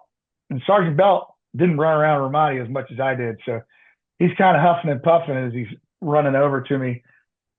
And he's like, "Hey, sir, we're taking fire." I'm like, "No shit, Belt. Like, what's going on?" He goes, "Well, we got this and this." And meanwhile, I'm just leaving him in the dust as I'm running under the CFC. And I'm like, "Do we have air on station?" He's like, "Yes, sir. I requested air through the desk." I'm like, all right. I get in there. I grab a radio. I look over, and my operations the operations officer, not my operations officer, but the operations officer at the guys, Major Brad Tippett. He's now Colonel Brad Tippett. Another great American. This guy was amazing. It was really, really great to work with as we got meshed together. But between the two of us, we had a battle board, and we had all the buildings, everything was right there. And he knew that I had my phone book and trusted my fires experience and stuff like that. And he's over here, I'm over here, and I walk in, and he's standing there cool as a cucumber with his hand in his pocket. I'm like, "Hey, what's going on?" He goes, "Well, we got a suicide-borne fuel truck." I was like, "Okay, where is it?" "It's in front of OPVA." "All right, well, what's going on?" "Well, we're taking fire from 7th story. We got the fuel truck. We got fire coming from the Red Roof building. We've taken indirect fire." Like, he goes on. I'm like, "All right, I got it. So where's the first target, boss? Like, what do you want me to take out?" "I need you to take out the Red Roof building." "Got it." I look back, and Belt's in there now, kicking ass on the Merc chat. I'm like, "Belt, what do we got?" And you ever seen We Were Soldiers Once and Young? You remember where with the fax screaming, "I got him lined up from here to heaven," you know what I mean? When he's going on about. Belt says, "Sir, we got 2 F-16s inbound. Dask wants to know, what do you want? We got F-15s. We got Harriers that can launch. They're on strip alert. We got the Cobras down at TQ. We got this. We got that. We got everything else." And I look back at Belt, and at this point, I'd already been talking with the F-16s for a little bit, and I'd been trying to get them onto the Red Roof building. And like I told you in the beginning, we had the Precision Strike Suite software piss off, and I had doped out all these buildings. So I knew I had a 10-digit grid, okay, in elevation and lat long. I knew exactly where that bomb needed to go. I just needed them to drop it on the freaking 10-digit grid that I gave them, and that's all you have to do. Here's a 10-digit grid, drop it on that bomb, on it, get everything's good. We get in this discussion, and it's not. I worked with a lot of female pilots, not knocking females, but this happened to be a female flight lead. She was great, but she just didn't get it. And I'm like, here's a coordinate, here's your 9 line, read back at the fire 4 section restrictions. I need you to go on a red roof building. Can you describe the building for me? I'm like, listen, I literally gave you a 1 meter by 1 meter grid in elevation azimuth to drop on. What do you see there? And this conversation has now gone on for like 5 minutes, and the OPSO is getting pissed at me. He's like, what's going on? I'm like, dude, I look back at Belt, and he tells me all this. We got all these airplanes. What do you want? And I looked at him, and I said, tell the desk, I said, send anything with Marines painted on the side. I didn't, Captain Moron did not know at the time that literally God and everybody is watching my Merc chat in Ramadi, because that's where the hot spot was, right? Yeah. So I did not know that I was going to piss off so many people by telling them to send anything with Marines painted on the side. Well, this F-16, I'm still working with this F-16, and about, I don't know, probably 5 minutes later, 2 Harriers check on station. And at this point, that red roof building had kind of calmed down a little bit, and this was a supremely orchestrated, coordinated attack by the enemy. They started with the suicide-borne fuel truck, indirect and direct fire, heavy machine guns, and now they're moving down the street, and they open up another section. We're taking indirect fire and heavy machine gun fire into the government center. And so I look over at the OPSO, and he's like, sounds like red roof is spent. I need you to take out the cubby hole. And I'm like, oh God, I got to talk to this F-16 onto the cubby hole. Like the cubby hole, I need a bomb. I need a Maverick to go in like this. You know what I mean? Yeah. And that is literally 65 meters away from one of the posts on the government center. It's literally across the street and 1 building deep, 1 building to the right. And I'm like, this is never going to work. And then I hear, I forget what the Harrier call sign was. I'm just going to use this one. Profane. Hey, Shrek, this is Profane 1-1 checking in. You got 2 Harriers. We're south. We're heading your direction. I rise that. Hey, Profane, are you familiar with the cubby hole? And he says, Shrek, this is BC. I said, BC cubby hole, 360, read back line, 4-6 restrictions. 1 minute and 45 seconds after that Harrier said, Shrek, this is Profane, a laser Maverick went straight into that building. It reminded me, and I used to joke about this. You remember that old McDonald's commercial where it was like Larry Bird and Magic Johnson? Yeah. And they'd be like, over the thing, off the skyscraper, nothing but net. Yeah. You know what I mean? That thing. It was nothing but net. It went straight in there. I pushed those F-16s up overhead. I said, hey, I need you guys to go to 17,000 feet, 19,000 feet, hold. And I wanted to say, watch this. Harriers roll in, Cobras come in, take out the red roof. We laid waste to all the bad guys. We were running cast, nothing outside of 100 meters. We ran laser Mavericks, tow, Hellfire, rockets, guns off the Harrier. And that firefight ended up calming down. It took about 4 hours for them to really get it. But the funny thing is that, man, I'm really going. You got me going, Sluggo. So the funny thing is that whole Marine Corps thing painted on the side. So I didn't make that up. I learned that from a story my old man told me when he was a CG of second MAW. And I land. I'm in Iwakuni, going to Okinawa. I'm the OPSO of. Yeah, I was AMO of 3. No, yeah, I was the OPSO of 314 at the time. We landed in Okinawa, and another F-18 squadron's there walking by, and a guy named Wad was his call sign. He comes up and he's like, "Hey, Shrek, You remember that thing with the Marines painted on the side? Yeah. I said, what are you talking about? He goes, man, we had that thing painted.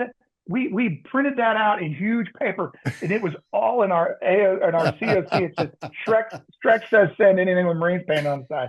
And I was like, oh, that's pretty cool. He goes, no, but he had just finished. He had just finished command and staff. Yeah. Okay, and this is where the whole legacy comes in, right? So he finished command and staff, and he wrote a paper, and it was said, send me in the Marines painted on the side, or something like that. And he goes, did you know that your old man told that to Congress? I go, yeah, of course I knew that story. He goes, oh, that's a great story.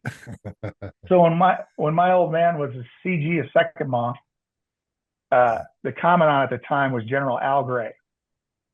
And Great General Gray American. calls it Absolutely great American. And he just recently passed away. I mean, yeah, he is. He had a spittoon in his jet. You know what I mean? This guy was awesome.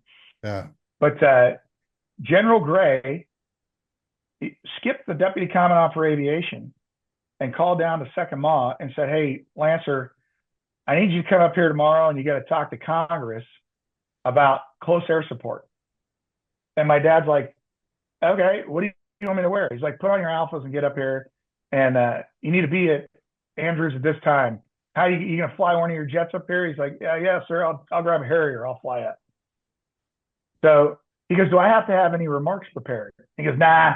This is between the Air Force and the Army. They're bitching about close air support. You might have to answer a couple questions." Right? You know where this is going. Yeah, yeah. So my old man, and I got his bag now. And if you could imagine taking your alphas, like a dress uniform, yeah, oh yeah, and fitting them underneath the seat in a Harrier. Yeah. So he literally puts his uniform in his bag. It's a nice bag. It's a good bag. Puts it underneath his seat in a Harrier. Flies up. He lands, and the general's aide picks him up, and he's like, "Hey, sir, do you have those remarks?" And my dad's like, what are you talking about, man? He didn't say anything about remarks. He goes, I was supposed to answer a couple questions. He goes, well, what do you have? And my dad picks up like a 3x5 card that was on his kneeboard as he's flying up there. And he's writing down how the Marine Corps does close air support. He's like, well, it starts with a JTAR, 72 hours out. Then we do this. And then it goes to this. And then we run a 9-line. And then we do this. And that's it. And so he's so he sits down in front of Congress, nothing prepared. Of course, the Air Force and the Army got all this stuff up there, all these people and everything. It's just my old man. And he's sitting there, and they're, everybody comes to order or whatever. And the first question out of their mouth, General Sullivan, could you please tell us how the Marine Corps does close air support? But he's like, sure.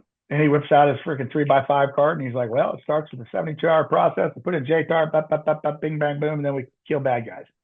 Thank you very much. Literally lasts probably 5, 7, 10 minutes, something like that, right? He sits down.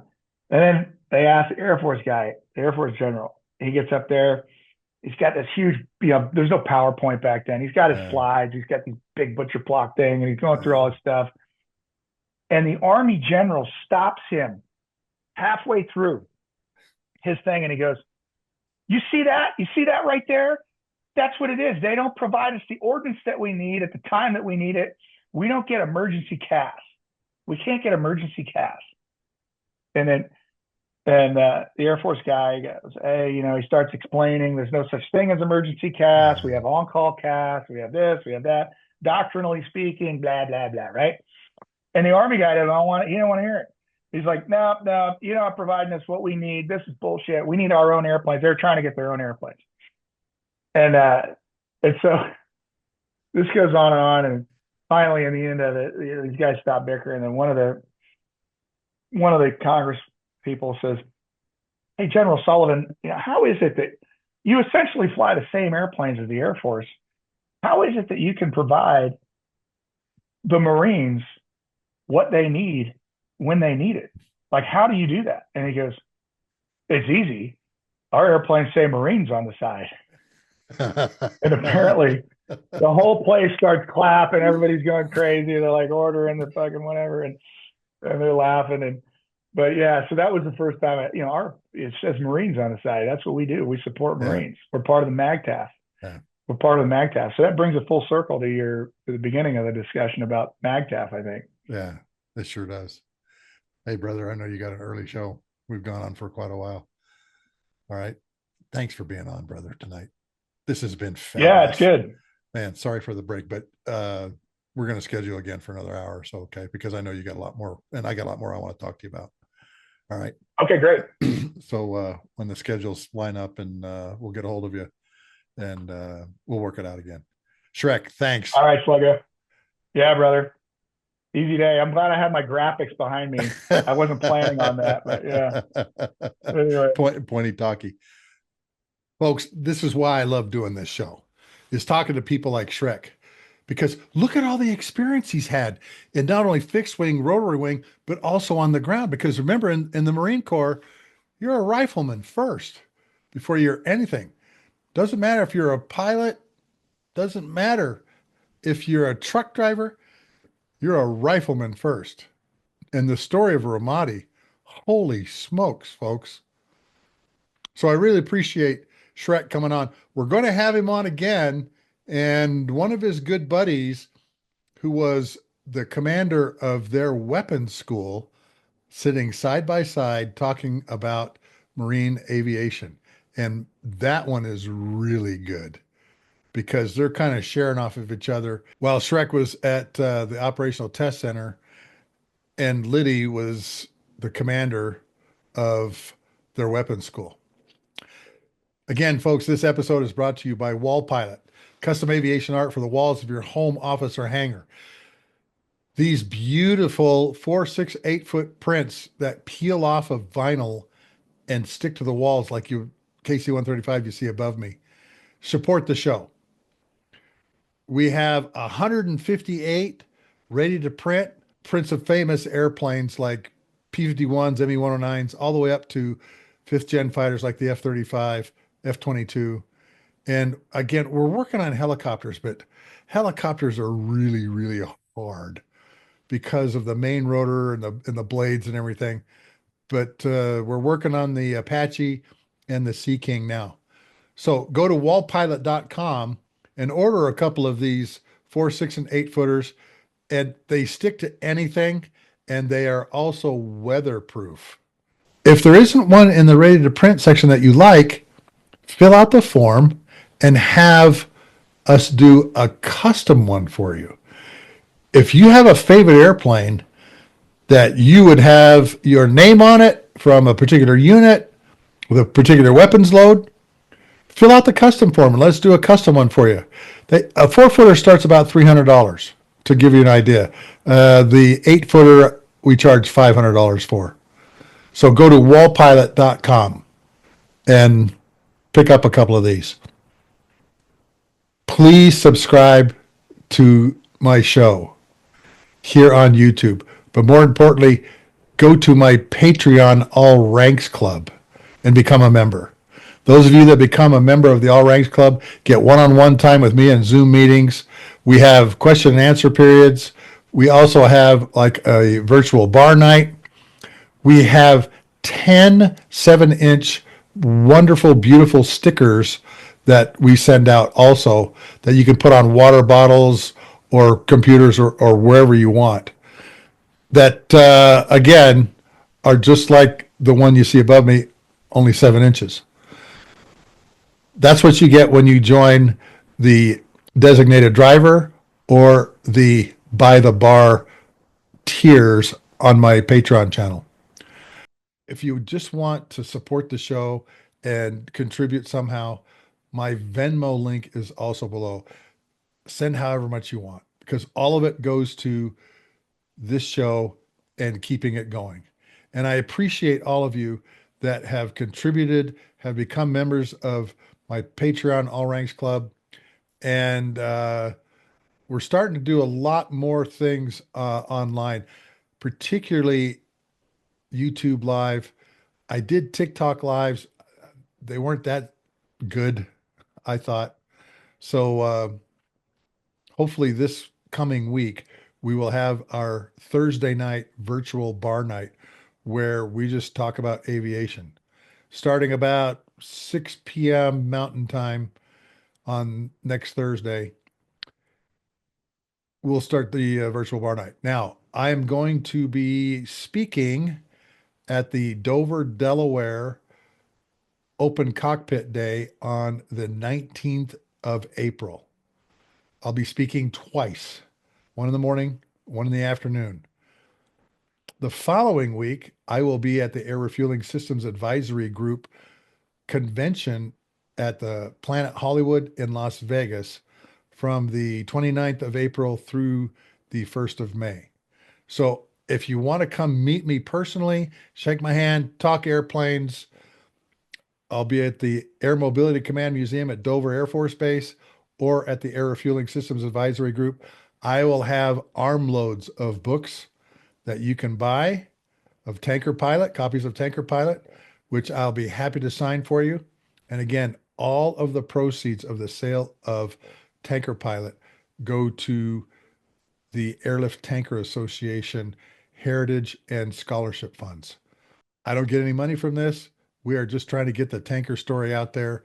And I go to all these locations and talk tanker history and lessons learned from my experiences being the chief of the air refueling control team after 9/11 for all air refueling in the Middle East. So please join my Patreon.